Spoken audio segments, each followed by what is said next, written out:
What's up, mortals? It's Dante from the Anime Underworld, and today we are going over chapter 241 of Four Knights of the Apocalypse, titled Past Parents Face Off Against Their Future Children, in an epic clash right before we have a break next week. So in the meantime, let's get into it. We begin chapter 241 with the God of War facing off against the Son of War. Lancelot is forced to go on the defensive against Galahad in his attempt of eradicating the quote-unquote fake. Yet despite defending himself against his own son, Lancelot decides to ask some questions. Who do you belong to? You're not a holy knight of Camelot, are you? But Galahad finds that just absurd. We most definitely are, I assure you. But which kingdom do you serve? Lancelot then goes for the offensive just as Galahad goes for the defenses, while they casually continue their conversation. Lancelot tells Galahad, "Leonis, don't you even know that?" But to Galahad he says, "No greater proof that you are a band of fakers." It's here that Galahad reveals that the Four Knights of the Apocalypse aren't heroes of Leonis, but rather they're heroes of Camelot. Which is very confusing since they're in Camelot and they were prophesied to destroy Camelot. Lancelot then sees that he's getting nowhere with this kid, so just straight up kicks him further away. Now that Galahad minds because both of them were getting nowhere with each other. Because proper communication would get in the way of the story I'm trying to tell. Right, okay, keep going. While Galahad is facing the quote-unquote fake Lancelot, Lohengrin is facing off against her quote-unquote fake Percival, attempting to stab him with her rapier while Percival is on the defensive with his own sacred treasure, blocking each and every single strike that Lohengrin tries to turn him into a living shish kebab. While Percival is easily just dodging and blocking all of her attacks, Lohengrin is voicing out all of her frustrations. "You annoy me to no end," even using a replica of his own weapon. Yeah, a replica. And continues to at least try to assault Percival, yelling at him, "And you can see through my own strikes." But before she could try again to stab him, Percival calls for a timeout. But why? Why would the Knight of Death just all of a sudden call for a timeout? What is his end goal? Well, it's because Percival wanted to tell her that she's really good at that rapier and wants to know who taught you? Much to the rather comedic annoyance of Lohengrin as she just falls to the ground. Understandably embarrassed, Lohengrin just yells at Percival, "Stop messing with me." Oh yeah, she's Anne's daughter, alright. But Percival is being serious, saying, I'm not.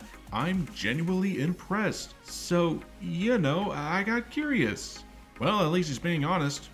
Lohengrin gets up and sheathes her rapier back into the staff, then tells Percival the truth. The one who showed her how to fight with a sword was indeed Galahad, vice captain of the Holy Knights. And this completely surprises Percival. He jumps up and down excited that he figured it out. He figured out just where he recognized that fighting style from. And in the heat of the moment tells him, "I kinda had a suspicion up to now, but gee, Anne taught you? Well, no wonder then." But this does raise a very suspicious question. Since when was Anne ever a vice captain? Come on, Percival, use that brain of yours. Think. Before Percival can think any further, Lohengrin attempts to not stab him, but beat him with her own staff. But just like before, Percival just easily blocks it with his own sacred treasure. Yeah, Lohengrin, what exactly was your plan? Well, apparently it was this, because Lohengrin's staff electrocutes Percival.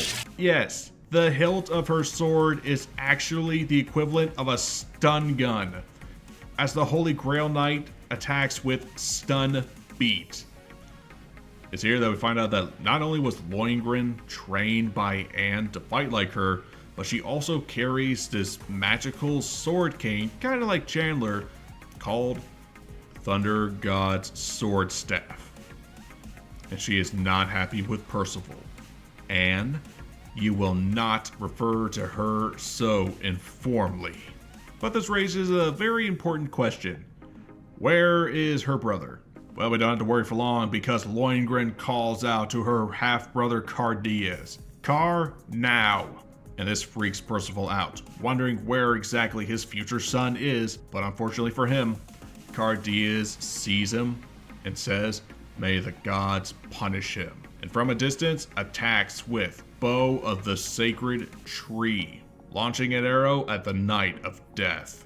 Now, one magical arrow going against Percival, that's pretty scary.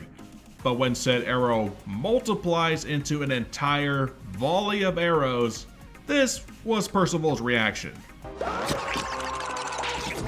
And this is what happened to the Knight of Death. He was attacked with Blackthorn Winter. So not only was he stunned by his own daughter, but he was turned into a pincushion tree by his own son. Tristan Leonis looks back to see that his fallen comrade has turned into a freaking tree, while he's forced to fight his own son, who comes flying in at high speed asking him, "Do you have the time to worry about others?" Much like his comrades, Tristan is forced to go on the defensive against his own child's attack, this one called Thrust Anger, with Ysaye flying around as fast as he can, attempting to literally spearhead his own father. But once he has his opening, Tristan takes to the air with his much larger and more elegant Goddess Clan wings and tells his opponent, "Let's end this quickly then." Tristan attacks with Falling Star, sending a volley of star-shaped arc against his opponent. With the Goddess Clan symbol in his eyes, he asks Ysaye, "Care to try and dodge all of those?" Rather than try to dodge, Ysaye actually flies into the attack. Ysaye faced the attack head-on, facing all of its might and power, which destroyed his armor set. Tristan can't believe that he plunged headlong into all of that. His armor is falling apart, but he stands back up on his own 2 feet. Now armorless, he looks up to Tristan, telling him, "Not bad. It took a lot out of me, but now it's really boiling." We then see Ysaye in his version of the Demon Mark mode, called Black Awake. The demon blood within him is starting to boil. I'm not sure why, but his Demon Clan mark isn't covered in darkness. It's small, but you can tell that it's made up of light. And his wings aren't black, they're still white. Not only are they still white, but now they're turbocharged, but Ysaye flies after Tristan for his next strike. With his own Demon Clan mark on his forehead, he yells, lunging his spear, "Die." Tristan was lucky and quick enough to block Ysaye's attack with his swords, but the force of the attack was strong enough to destroy the blade on the dragon handle's sword, destroying the blade as Tristan's son lands a deadly hit on his own father, sending an attack straight through his gut. Well, Tristan and Percival's fights aren't going so well. Let's see how Gawain's doing. Oh boy, I misspoke because Gawain is facing off against her future daughter, Lohengrin. The mage from the future is casting 2 spells at the same time. Unlike Gawain, who is only casting 1 spell, Exterminate Ray. The extermination rays intercepted one another, causing a massive explosion, while she was able to dodge, just by the skin of her own teeth, Blitz Javelin. She noticed that, kind of like Warlandane, Lohengrin managed to shorten her spells, but how? Much like the other Grail Knights, Lohengrin has a very special item, and she explains that it's her mask. While flying in the air looking like she's supposed to be a One Piece character, Lohengrin unknowingly tells her mother, "Do not think ill of me, Faker. This broad smile mask works with my mind to let me have my chanting time for 20 minutes per day. In other words, with every spell you unleash, I can produce 2. And I can understand Gawain's frustration. This is the exact same issue she had with Chaos Warlandane. As she yells at Lohengrin, "Relying on magic aids like that? Where's your pride as a sorcerer?" With her daughter countering, "I know many people who let their pride spell their own doom." So Gawain forms a new idea. If she can't fight smarter, she's gonna have to fight harder. Gawain enters her buff form, possibly bigger than normal, looking as if she's about to give her own daughter the Hulk and Loki treatment. But it's here that things take a turn for the worse as Lohengrin casts 2 spells at the same time. Frozen Grave and Magic Dissipation.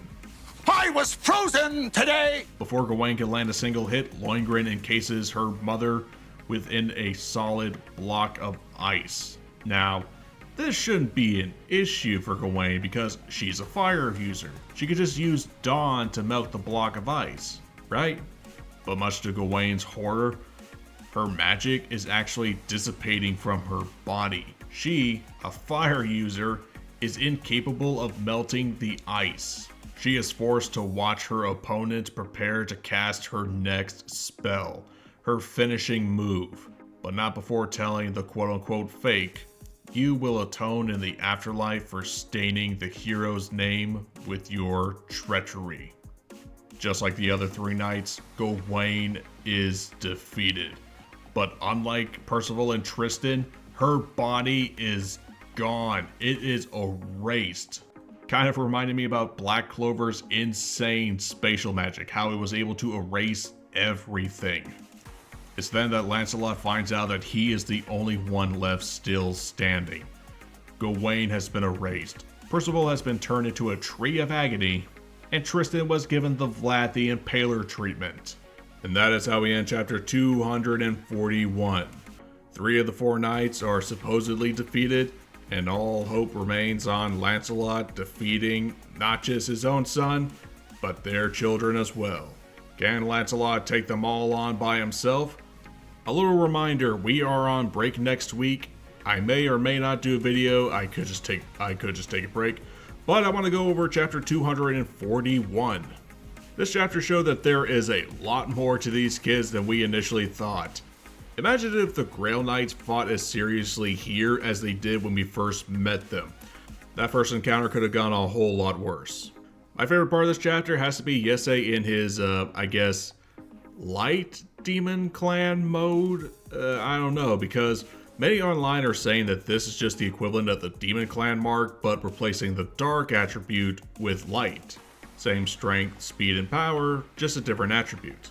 Speaking of the 4 Knights of the Apocalypse, man, they got their asses whooped. And again, goes to show that where they stand now, the 4 Knights of the Apocalypse will not stand a single chance against Cath.